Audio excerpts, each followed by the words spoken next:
Hola, antes de comenzar con esta historia me gustaría que le hicieras like a este vídeo y te suscribas para poder subir más contenido como este. Novela. Hermana, en esta vida yo soy la reina. Episodio 277, ¿es mío o no? Desde la puerta principal exterior del Palacio Carlo hasta la entrada real del palacio, había una gran distancia. Normalmente se recorría en carruaje. Alteza, tengo algo importante que informarle.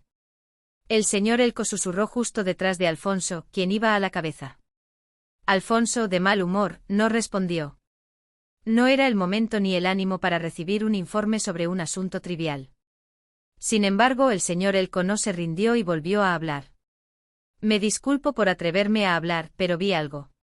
Creo que debo decírselo a Su Alteza. El príncipe guardaba silencio en diversas situaciones. A veces era una afirmación, a veces una negación, y a veces significaba que no quería seguir hablando. El señor Elco era quien mejor sabía qué significado tenía el silencio del príncipe en cada momento. Ahora el silencio de Alfonso era la actitud que mostraba cuando no quería conversar, pero el señor Elco vio una chispa de ira ardiendo en medio de ese silencio. Así que confió en su intuición y decidió insistir un poco más. Su Alteza también lo vio. ¿Qué? Elco se regocijó en su interior. ¿Es ella? Las cejas de Alfonso se movieron bruscamente. El señor Elco sonrió para sus adentros y habló. Honestamente me sorprendió. Pensé que ella no vendría hoy. ¿Por qué? Alfonso finalmente rompió el largo silencio y participó en la conversación. El señor Elco estaba seguro de que, habiendo llegado hasta aquí, todo saldría bien.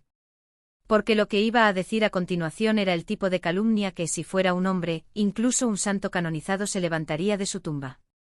Si tuviera un poco de vergüenza, no saldría a ver al príncipe, ¿verdad? ¿Acaso el príncipe no escuchó todas las historias de su compromiso y su apasionado romance? Los rumores sobre César y Ariadne eran generalizados. El hecho de que el duque de Pisano, sobrino del rey, se hubiera entrometido con la hermana de su prometida y se hubiera roto el compromiso, se había extendido incluso en la Tierra Santa, al otro lado del mar. Cuando no se trataba de un evento tan grande como para que la historia llegara al otro lado del mar, Lariesa siempre escribía cartas con esmero y se las entregaba al príncipe Alfonso. El encuentro privado de Ariadne con el rey, el hecho de que César recibiera el ducado de Pisano y fuera reconocido oficialmente como miembro de la familia real, el hecho de que Ariadne recibiera el título de condesa de Demare y se comprometiera con el duque César de Pisano, lo que hicieron en la sociedad y cómo el duque César trataba terriblemente bien a su prometida, siendo elogiados como una pareja hermosa, todo esto fue transmitido al príncipe Alfonso a través de las cartas de la gran duquesa Lariesa. No eran las historias que quería escuchar, pero en medio del desierto desolado de la guerra, las noticias del exterior eran como un oasis. Alfonso se encontró a sí mismo esperando inconscientemente las cartas de Lariesa. Lariesa era el único canal a través del cual podía escuchar sobre Ariadne. Incluso las noticias dolorosas eran mejores que la ignorancia total. Alfonso se encontró a sí mismo tratando de extraer, pieza por pieza, el verdadero corazón de Ariadne y su estado actual, incluso en medio de las descripciones llenas de malicia de Lariesa. Sin embargo, cuanto más avanzaba, más difícil se volvía entender a Ariadne. La historia de que se besó con el duque César en un lugar público en el baile del Festival de Primavera, y que se comportó de manera inaceptable en un lugar privado después, era algo que Alfonso, por mucho que intentara entender, le resultaba difícil de interpretar favorablemente. Decidió dejar todo eso de lado por el momento. Las cartas de Lariesa podrían no ser la verdad. Como las cartas de Ariadne no llegaban por mucho que enviara mensajes una y otra vez, y esperara noches enteras, Alfonso no podía hacer nada más que esperar el día en que pudiera verla en persona. Príncipe, sin duda aquí es un tonto, un tonto. El señor Elco le dijo apasionadamente a Alfonso, quien había suspendido su juicio, que no debía hacerlo. Tan pronto como el príncipe se fue, ella se divirtió con el conde César, ¿verdad? Fue a arrodillarse ante su majestad el rey y le informó, e inmediatamente el conde César fue ascendido a duque. ¿Acaso el príncipe no lo sabe? Ese hombre no tiene tanta astucia, seguramente fue una idea que salió de la cabeza de esa mujer. Alfonso no pudo negarlo. César y su madre, Rubina, no eran personas hábiles en ese tipo de engaños. Era algo que solo podía ser posible con el apoyo de un estratega. Y así, ella también se aseguró su parte con astucia. Recibió el título de condesa a su nombre personal y luego se comprometió con el duque César, cuanto anhelaba el puesto de duquesa. Alfonso sintió una extraña sensación de incomodidad al escuchar la historia de Elko. Esta historia también la conocía Alfonso. Lariesa se la había contado amablemente y la había incluido en sus cartas. Pero ¿cómo sabía el señor Elko, que no tenía ningún vínculo particular con el país de origen, estas historias de la sociedad de San Carlo? Elko, ¿dónde escuchaste esa historia? El señor Elko, emocionado por la idea de poder alejar definitivamente a Ariadne del príncipe, se mordió la lengua. El príncipe no lo sabía, pero era una historia que circulaba entre los hijos de los nobles de las cruzadas. El señor Elko decidió cambiar de tema. Por cierto, ¿también vio a ese Baltasar que salió hoy con ella? La expresión de Alfonso se distorsionó de inmediato. Esto era algo que Alfonso había visto con sus propios ojos. No era una calumnia de Lariesa. Rafael de Baltasar claramente escoltó a su mujer, o mejor dicho, a la mujer que había sido suya, con extrema intimidad, abriéndose paso entre la multitud. El señor Elko sonrió con satisfacción. Alfonso confiaba en su amigo. La traición de César era posible. Ellos dos nunca fueron familia ni amigos. Pero Rafael era su amigo de la infancia, en quien Alfonso había confiado y a quien le había encomendado a Ariadne. El señor Elko decidió tocar ese punto con delicadeza. No es un bastardo de mierda. Príncipe, ¿vio cómo ese tipo la abrazaba hace un momento? Los músculos de la mandíbula del príncipe se tensaron. Seguramente estaba apretando los dientes. Así que príncipe tenía razón al confiarle la retaguardia a ese Baltasar. Ahora era el momento de calmar suavemente a su enojado señor. Yo también lo habría hecho. El príncipe no tenía otra opción en ese momento, no era él el único en la capital en quien podía confiar. Después de endulzarlo diciendo que no era su culpa, una vez más, una gota de veneno. Ese Baltasar, que traicionó la confianza y tocó a la amante de su amigo, es un canalla. ¿La tocó? Claro, no vio cómo su mano se metía bajo la ropa de esa mujer. Clic. Fue como si algo se rompiera. La última pizca de esperanza, pureza, confianza, afecto, amor que había atesorado incluso en el campo de batalla. La ira ardiente parecía ser visible. El señor Elko sintió un éxtasis al saber que podía manipular al príncipe Alfonso, su respetado señor, quien tenía su vida en sus manos.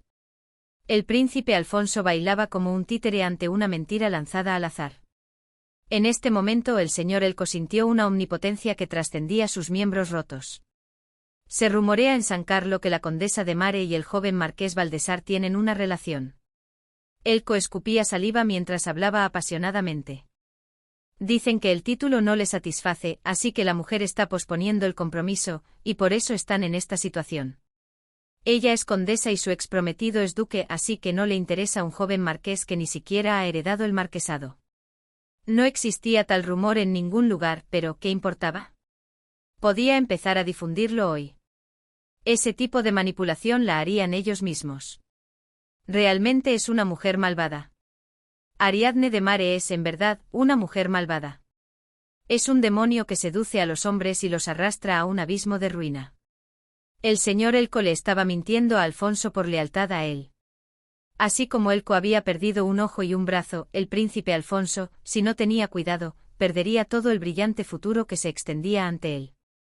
El príncipe debía ser impecable. Le convenía una esposa de alta cuna y una poderosa familia política que lo ayudara en el futuro.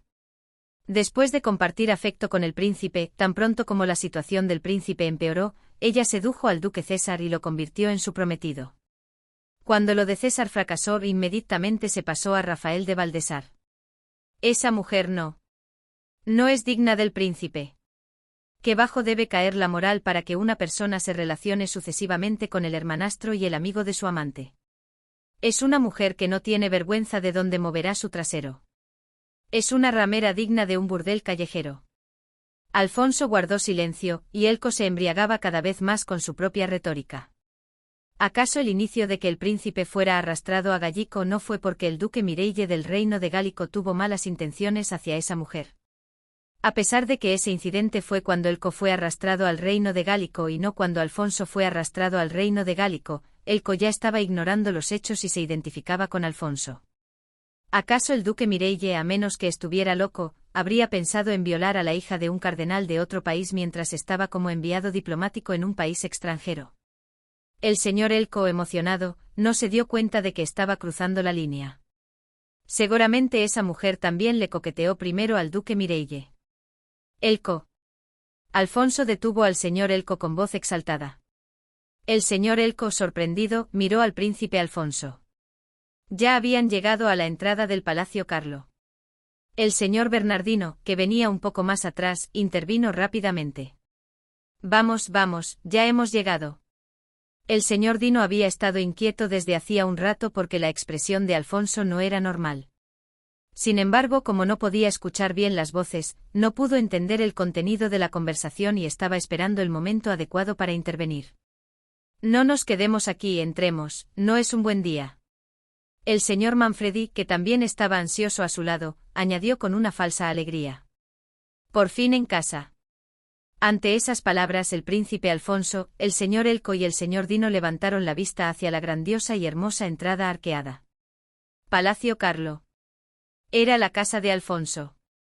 Donde le esperaba su padre, su propia sangre. El reencuentro entre padre e hijo después de 4 años fue, a primera vista, conmovedor. Mi orgulloso hijo Alfonso. León III bajó del trono y recibió a su crecido heredero con los brazos abiertos. Bien hecho, hijo del reino etrusco. Alrededor, el gabinete del rey y el resto de los nobles de la corte aplaudieron. El príncipe Alfonso, en lugar de abrazar a su padre como cuando era niño, se arrodilló y rindió homenaje al rey. Mi padre, el sol del reino, padre de todos los etruscos, os saludo. Sí. León III no se molestó en levantar a su hijo, que estaba arrodillado en el suelo. Al ver esto, los caballeros del príncipe que no eran de la nobleza de la corte, es decir, aquellos que no estaban acostumbrados a la situación de apuñalar por la espalda con una sonrisa, tuvieron dificultades para mantener una expresión seria. Esto parecía una bienvenida, pero en realidad no lo era. El lugar donde León III recibió al príncipe Alfonso no era el Salón del Sol, sino la sala de audiencias que usaba habitualmente. Debido al tamaño de la sala de audiencias, no pudieron reunirse muchas personas para dar la bienvenida al regreso del príncipe. Ni siquiera todo el personal del gabinete del rey estaba presente. Aunque se podía decir que el conde Contarini estaba enfermo, los nobles de la corte también estaban dispersos, con algunos ausentes. ¿Cómo fue el viaje? ¿La comida que recibió tu tropa fue de tu agrado? Si es la hospitalidad del Palacio Carlo, no es un banquete excesivo para cualquiera. Los caballeros de casco negro se reunieron en 3 o 4 grupos y fueron agasajados con comida y bebida en el primer piso del Palacio Real. Aunque parecía una hospitalidad generosa, se hizo para evitar que se unieran y ejercieran su influencia. Solo una docena de caballeros del príncipe pudieron subir con el príncipe Alfonso hasta la sala de audiencias del rey. El rey pronunció algunas palabras más de elogio formal, y el príncipe Alfonso, con una sonrisa de libro que recordaba a una estatua de yeso, agradeció a su padre. Sin embargo, la paciencia de León III llegó hasta ahí. Con una sonrisa torcida, mientras hablaba de algo completamente diferente, soltó una declaración problemática. Entonces, dejaste la espada sagrada Excalibur afuera. El príncipe Alfonso había entregado todas sus armas a la gente del rey justo antes de entrar al Palacio Carlo para tener una audiencia con el rey. ¿Puedo verla si se la pido a un sirviente? Ante las palabras y acciones de León III, que codiciaba descaradamente la espada sagrada, la máscara de Alfonso finalmente mostró una pequeña grieta. Respondió con rigidez. La envié a mi palacio en un carruaje. Se burló de la decepción que apareció en el rostro de su padre, el rey, pero hábilmente ocultó sus emociones. Era una de las pocas habilidades que el ingenuo joven Alfonso había aprendido en el Palacio Real. Añadió como si nada.